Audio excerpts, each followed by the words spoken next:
Soyez salués, chers fédéralistes d'ici et d'ailleurs. Je suis encore une fois de plus le camarade Ramsès en face de vous pour décortiquer la situation d'actualité qui prévaut depuis quelques jours sur la toile. La question est elle est récurrente sur la politique occidentale à vouloir injecter en Afrique un vaccin qui, selon elle, je parle de la politique occidentale, c'est de sauver le peuple africain contre le virus du corona et sa maladie appelée Covid-19. Alors, je voudrais ici saluer, nous voudrions saluer les voix qui se sont élevées. Oui, des voix les plus illustres qui se sont élevées, les voix africaines les plus illustres qui se sont élevées pour décrier cette idée du professeur Mira qui a eu son intervention sur la chaîne française LCI pour demander s'il ne fallait pas utiliser l'Afrique, le peuple africain, comme un cobaye pour expérimenter un certain vaccin. Je voudrais saluer ici toutes les voix féminines surtout, qui se sont élevées, qui ont décrié les voix africaines, qui ont dit non. Des voix en Afrique qui se sont élevées pour dire non, trop c'est trop. L'Afrique ne peut pas être comparée à des prostituées, comme l'a dit Mira, à qui on avait injecté, ou bien ces prostituées qu'on avait récupérées comme des cobayes pour voir l'effet des solutions trouvées pour le sida. Oui, l'Afrique, la prostituée selon vous. Non, nous disons non.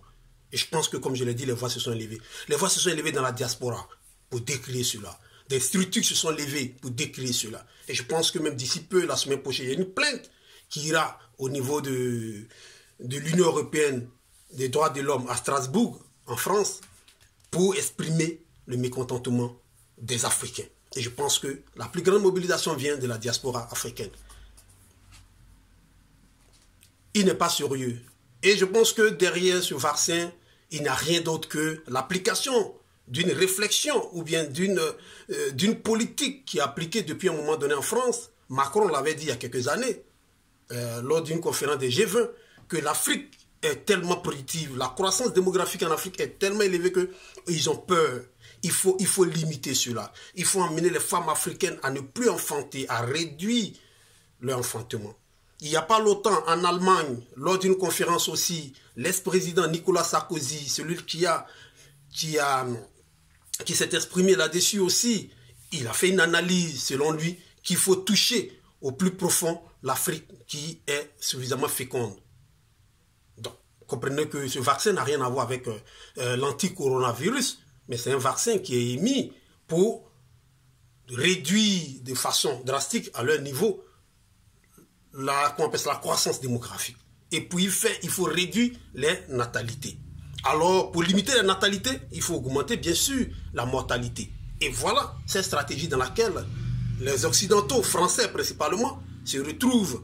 Et aujourd'hui, ils nous font passer un vent, comme quoi c'est Bill Gates, l'Américain, le philanthrope, qui depuis un moment veut amener cette politique de ce vaccin. Pour moi, je ne connais pas trop la politique américaine, mais nous connaissons bien la stratégie de la politique française, qui voudrait bien qu'il faut agir en Afrique comme les laboratoires expérimentaux.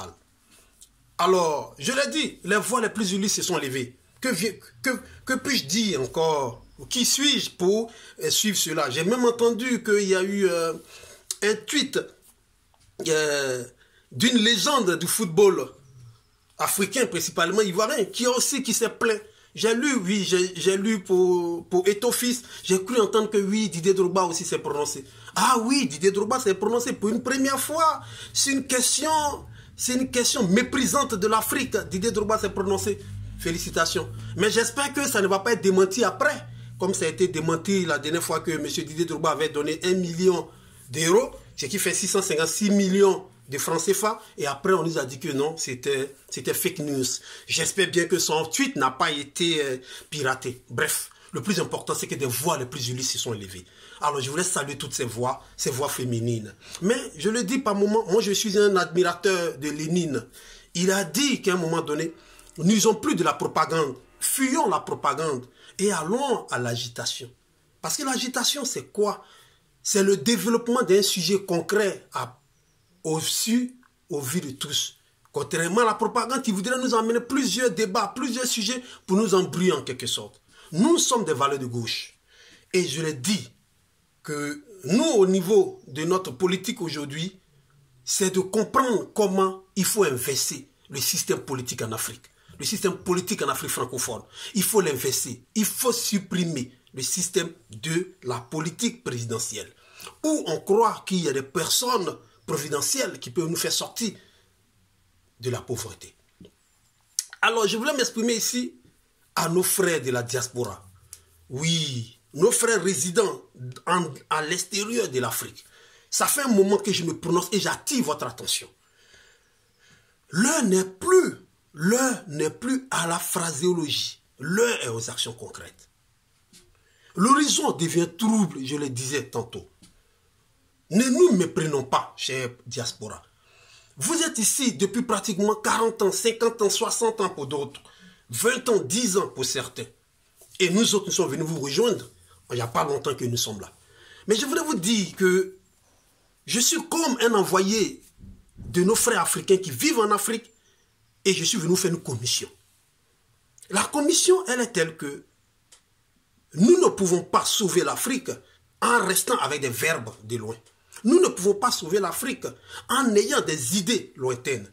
Nous ne pourrons sauver l'Afrique lorsque nous, diaspora, on sera en Afrique avec les expériences que nous avons acquises ici, dans la mécanique, dans la maçonnerie, dans la coiffure, dans les banques, dans les finances, dans la comptabilité, dans les BTP, c'est-à-dire la construction.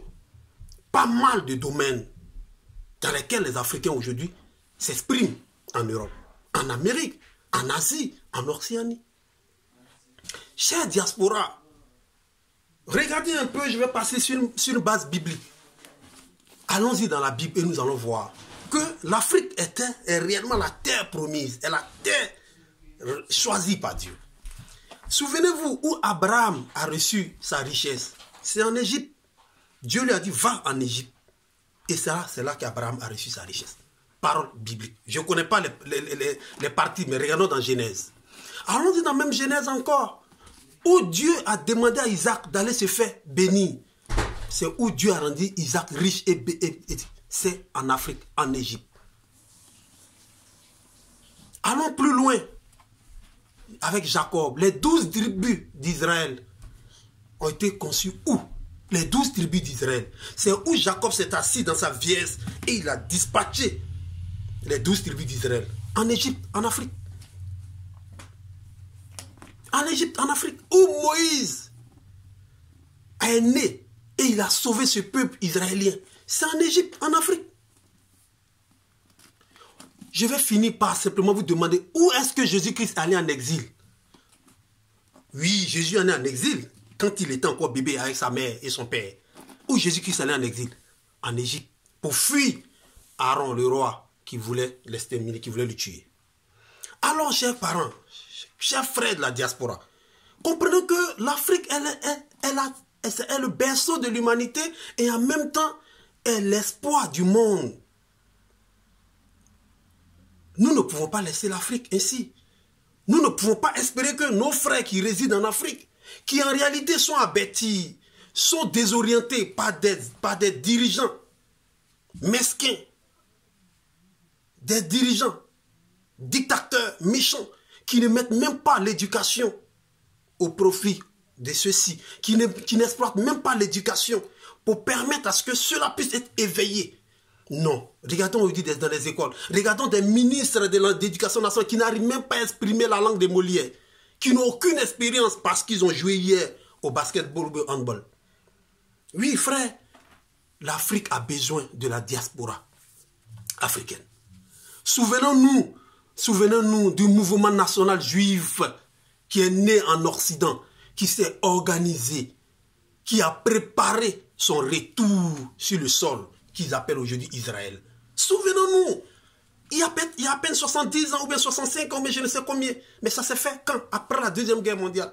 Souvenons-nous, les Juifs étaient entassés partout dans le monde, méprisés. On les a vus ici comme ils étaient exterminés dans certains pays. Les Juifs étaient surexploités. Et aujourd'hui, quand il y a certains pays qui sont développés, il paraît que ce n'est pas le canal des Juifs. Mais les Juifs se sont décidés, ils ont vu aussi le peuple. Ils ont vu le peuple juif en train de souffrir sur la terre où ils sont aujourd'hui par la faute de leurs voisins. Mais qu'est-ce que les Juifs ont fait? Ils se sont organisés, ils sont appelés au sionisme. Je parle du sionisme, c'est-à-dire le retour de la diaspora sur le sol prédéfini par Dieu. Mais qu'est-ce que l'Israël a réussi aujourd'hui? Ils se sont préparés, ils se sont donné un deadline, ils se sont dit dans 10 ans, dans 20 ans, dans 30 ans, dans 50 ans, on doit retourner. L'Afrique, diaspora africaine, c'est l'heure de nous préparer pour retourner. Je suis venu vous demander de nous préparer pour retourner avec nos expériences, nos acquis en Afrique pour les mettre à la disposition des Africains. Pour qu'on arrive à développer économiquement l'Afrique et que les intérêts là de ces Occidentaux ne servent à rien. Je vais vous faire un petit calcul statistique. Vous savez combien nous sommes? Vous êtes la diaspora africaine dans le monde. Vous êtes 43 millions en Amérique du Nord. 43 millions en Amérique du Nord. 112 millions. Allez-y vérifier, hein. Allez-y vérifier. 112 millions 65 000 personnes en Amérique du Sud. 8 millions 51 personnes en Europe. Diaspora. 8 millions 51 personnes en Europe. Mettez environ tout ce que je dis. 13 millions 56 000. Comment on appelle ça? Dans les Caraïbes. Dans les Caraïbes. 400 000 en Asie. 260 000 en Occident. Environ 176 767 000 Africains de la diaspora aujourd'hui qui sont en dehors de l'Afrique. Et ça, j'ai dit environ parce que ce sont des personnes qu'ils ont calculé sur la base des transferts d'argent. Mais imaginez-vous, combien nous sommes qui n'avions pas de papiers? Combien nous sommes? Ce qu'on appelle les sans-papiers. Donc, si on doit additionner tout ça, imaginez-vous combien de personnes on est. On est plus que les 176 millions. Donc, imaginez-vous, on peut atteindre 200 millions, 200 000 millions aujourd'hui à l'extérieur de l'Afrique. Et ça, ce sont les statistiques de la Banque mondiale. Ce sont les statistiques à la base des transferts d'argent. Western Union, RIA, MoneyGram et toutes formes de transferts d'argent. C'est ainsi qu'ils ont fait ces calculs et ils ont trouvé le nombre que nous sommes. Mais je me souviens que j'ai dit, il y a certains qui sont sans papier. Parmi nous, nous qui sommes sans papier, combien nous sommes africains? Et quand on finit de faire toutes ces statistiques, on nous appelle la 6e région africaine, la diaspora. On dit vous êtes la 6e région africaine. Car la diaspora envoie au minimum 49 milliards de dollars par an. Et ce qui s'est produit en 2019, ça faisait 49 milliards de francs, 45 milliards de dollars par an. Et cela augmente depuis 2010. C'est-à-dire que le pourcentage a augmenté de 50% depuis 2010. Et ça évolue, ça évolue, ça évolue. Mais cet argent que aujourd'hui la diaspora envoie en Afrique, ce n'est pas de l'argent braqué ni volé, c'est la sueur de votre travail. Comme je l'ai dit, vous êtes dans les banques, vous êtes dans les institutions internationales, vous êtes dans les institutions nationales, vous êtes dans tous les secteurs d'activité économique. La diaspora, vous y êtes. Et cette somme de 49 milliards de dollars qui part par an, cette somme dépasse l'aide même que l'aide au développement que les investisseurs envoient, que les entreprises étrangères envoient en Côte d'Ivoire, envoient en Afrique. C'est-à-dire même l'aide que nos dirigeants récupèrent aujourd'hui avec la Banque mondiale, la somme, cette somme-là est plus élevée.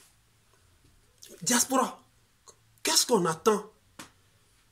Mais ne soyons pas comme un père de famille qui se cache dans la brousse et qui demande aux enfants, protégez la maison, protégez, il ne faudrait pas qu'ils rentrent, résister. Non, diaspora, c'est nous qui devions aller défendre l'Afrique avec notre compétence économique, avec notre compétence avec notre compétence financière, avec l'expérience intellectuelle, l'expérience que nous avons sur le territoire, qu'on a reçue ici, en Europe, en Amérique, en Océanie, en Asie.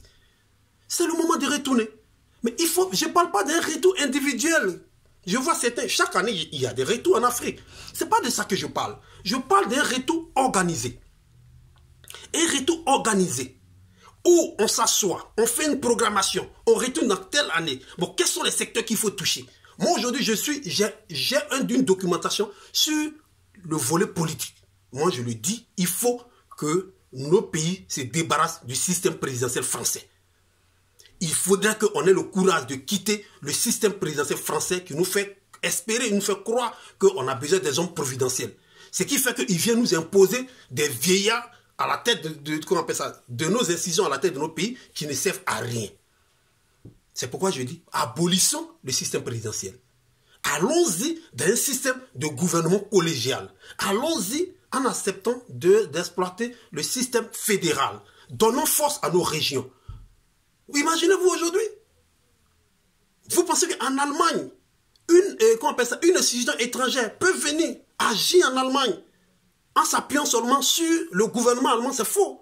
Mais il y a un gouvernement à Berlin, il y a un gouvernement à Hambourg, il y a un gouvernement à, Stuttgart, dans ces grandes régions. Il y a des gouvernements, et ces gouvernements ont leur mot à dire. Donc, voilà des choses que vous aussi, vous avez de l'expérience. Aujourd'hui, je vois certaines personnes qui espèrent que certains individus qui ont fait des grandes institutions, les grandes banques, retournent en Afrique pour aller diriger. Comme je l'entends aujourd'hui, oui, on attend l'ancien directeur général d'une banque suisse retourner en Côte d'Ivoire pour aller diriger la Côte d'Ivoire. Mais il va diriger avec quoi? Vous pensez que c'est lui, seul, son intelligence, qui peut diriger 20 millions d'habitants sur 362 462 km²? Non. Pourquoi vous pensez que quand quelqu'un vient de l'Occident, il a plus de potentialité? Mais en réalité, oui, moi je vous comprends. Ça, c'est une réalité. Parce que moi, j'ai étudié en Côte d'Ivoire de mon CP1 jusqu'à mon master à l'université. Mais je vous avoue qu'arrivé ici, mais j'ai besoin d'apprendre encore d'autres choses. Et on me donne l'opportunité d'apprendre d'autres choses. Donc, je suis ravi que certains de nos frères ici ont de l'expérience et peuvent mettre ça à profit. Oui, mais je le dis, ce n'est pas par individu qu'on pourra réussir ça. C'est par collectivité. À l'instar de ce monsieur que vous avez souhaité, moi je connais un de mes aînés à l'université qui est aujourd'hui en Angleterre. Il fait partie du comité mis en place pour réfléchir sur le Brexit. Je n'ai pas envie de dire son nom parce que je ne l'ai pas consulté avant de faire ma vidéo. Mais il va se reconnaître. C'est un ancien de l'université. Il a fait l'université de Cocody. Et il est venu par la suite en Angleterre. Mais il fait partie des plus grands assureurs. Et même quand Tidiane Thiam a été nommé en Suisse, Tidiane Thiam lui a dit, j'ai été nommé en Suisse, qu'est-ce que tu penses? Il lui a dit, non, tu peux partir, moi je suis ici. Aujourd'hui, il fait partie du comité qui réfléchit sur le Brexit. Le Brexit, c'est la sortie de l'Angleterre de l'Union européenne. C'est un Ivoirien. C'est un guerrier de la Côte d'Ivoire. Il y a plein. Il y avait un Ghanéen qui faisait partie des institutions, qu'on appelle ça, des traders en Angleterre. On est nombreux dans les institutions. Je ne peux pas citer tout le monde. Je veux seulement vous dire que la diaspora, aujourd'hui, est la grande potentialité dont parle l'Union africaine en disant la diaspora est la 6e région de l'Afrique. Je ne sais pas pour quelle raison, mais c'est parce qu'on sait les potentialités. On sait le financement que la diaspora apporte. Donc, chers frères et sœurs, l'heure n'est plus au débat. L'heure est maintenant à l'organisation. Si nous voulons aider nos frères, si nous voulons aider nos parents,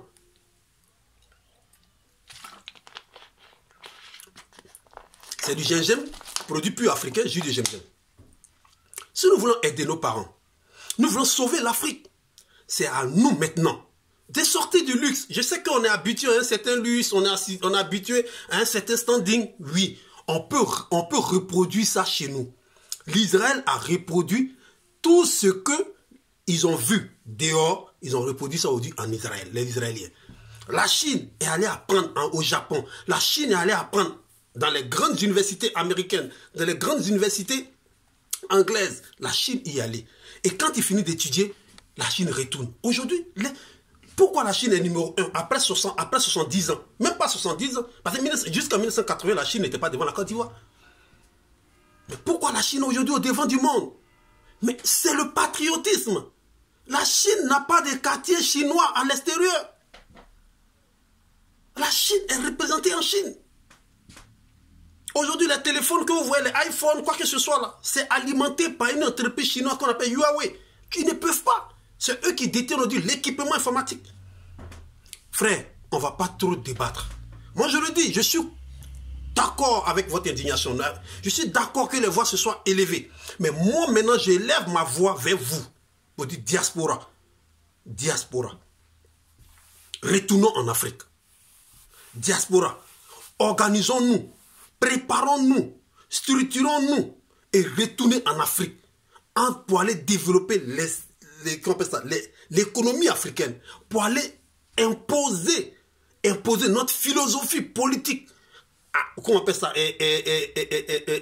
Comment on appelle ça? À la gestion du peuple africain, en fonction de notre sociologie. D'ailleurs, on ne va pas venir aller prendre un système politique qui ne vaut pas avec la sociologie de nos Africains. C'est à nous de réfléchir. Et c'est à nous de nous organiser. Pour sortir de là. C'est à cela que j'appelle au sionisme africain.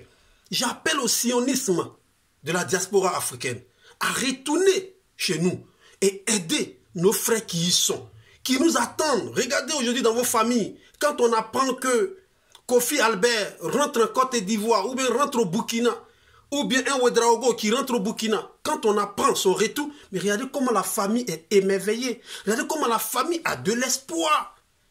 Mais imaginons-nous, tous ces millions que nous sommes, 200 000 millions d'Africains à la diaspora.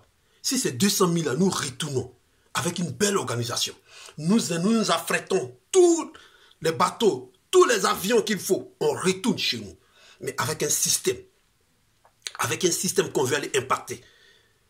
Frère, sœur, n'ayez pas peur. Tu as ton passeport européen, ce n'est pas à jeter, si tu veux tu jettes. Mais aujourd'hui, vous vous rappelez que l'Israël existe puissante, mais il y a des juifs qui sont puissants partout aujourd'hui dans le monde.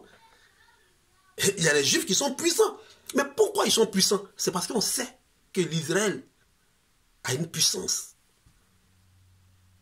Alors, c'est la première vidéo sur ce débat. Mais en réalité, ce n'est pas la première vidéo sur l'appel au sionisme. Moi, je vous l'avoue, organisons-nous et retournons. Nous qui sommes venus vous trouver ici, on n'est pas venus pour rester. Moi, je le dis. Nos enfants ont droit à leur place en Afrique.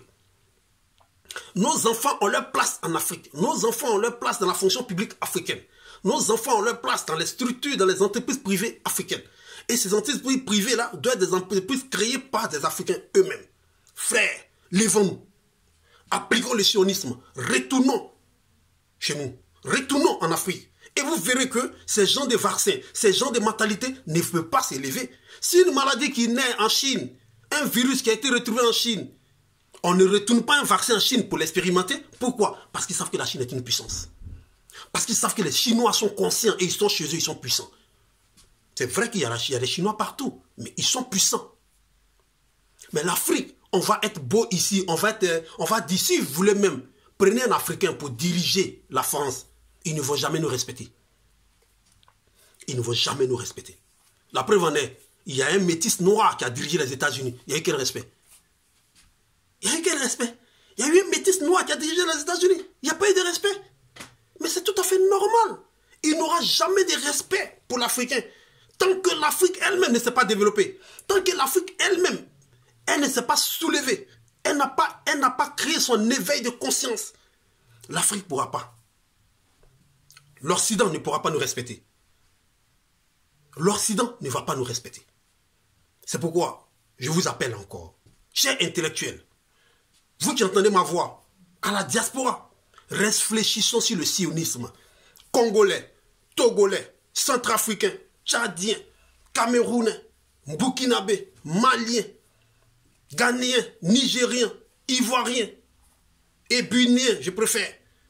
Tous réfléchissons maintenant à une organisation pour un sionisme angolais, ougandais, sénégalais. Réfléchissons maintenant. Réfléchissons parce qu'on en a besoin. L'Afrique en a besoin. Et l'Afrique nous attend. Comme je le disais tantôt, c'est une toute première intervention sur la prise de conscience de nos frères africains de la diaspora. Nous créons des musiques, nous avons même créé le coupé décalé aujourd'hui qui prend. Mais ça n'aide pas. Ça n'aide pas notre Afrique. Ce qui peut aider notre Afrique, c'est notre organisation. Et notre retour en Afrique. Avec les expériences acquises ici, à mettre à profit pour l'Afrique. Et pour le peuple africain. Et pour le respect et la grandeur de l'Afrique. Je vous remercie pour ceux qui ont pris le temps d'écouter cette vidéo jusqu'au bout. Mais comprenez-y que ce message est un cri de plusieurs Africains qui attendent cette organisation. On a la potentialité, on a cette intelligence. Nous ne nous sous-estimons pas. Nous sommes des hommes de valeur. Et des hommes de valeur, ils sont créatifs, ils sont productifs. À la prochaine.